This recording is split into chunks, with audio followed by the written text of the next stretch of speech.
We were on a ski vacation over Christmas about 4 or 5 years ago. My skis crossed in the back and I hit a tree. They realized that she had a femur fracture, but in her growth plate. After she completed her growing, would have had a 2.5-inch discrepancy from one leg to the other. Originally, I was with a doctor in Houston. He explained the Precice system to us, and I knew that at the time it was a fit because I didn't want to go through having an external fixator. We were scheduled to have the surgery with him to install the Precice system. Then he retired. It was like, oh my gosh, we couldn't believe.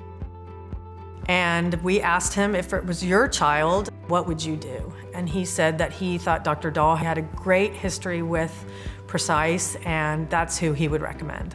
When a family decides to have a bone lengthening procedure, we analyze the patient by examining them, getting a history of how this developed, what their specific problem is, and realistic goals of what we can accomplish, and make sure that you've got a match, and make sure that your expectations will be satisfied.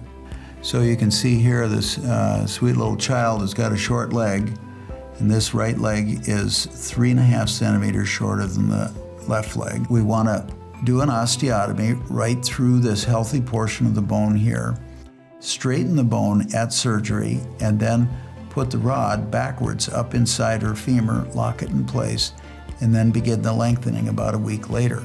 I had to do the limb lengthening 4 times a day for a minute each time. You know, it was a part of our daily life for the regimen that he prescribed. If a child has a fracture and they heal it, that big callus forms and eventually shrinks up, and oftentimes the bone straightens itself spontaneously and remodels with growth of the child. And there are times that a child can have a fracture at the age of 4 and you can never see it on an x-ray at the age of 14. The same is true with bone lengthening sites. This is a sample of the device after it's been fully deployed. So at the time of the surgery, where the marker is placed, we identify exactly where the magnet is inside the patient's leg. The device looks like this. That is placed directly over that, and you can look right in the viewfinder and see your X. She could do everything. We swam in a pool, we went and visited her friends at camp, we went to a baseball game, and you couldn't tell that there was anything going on with her. Here she is 1 year later. You'll notice that her legs are nice and straight, they're matched. The rod has done its job, and the body has done its job. Removing the device is straightforward. It's best if the surgeon that put it in is the one that takes it out.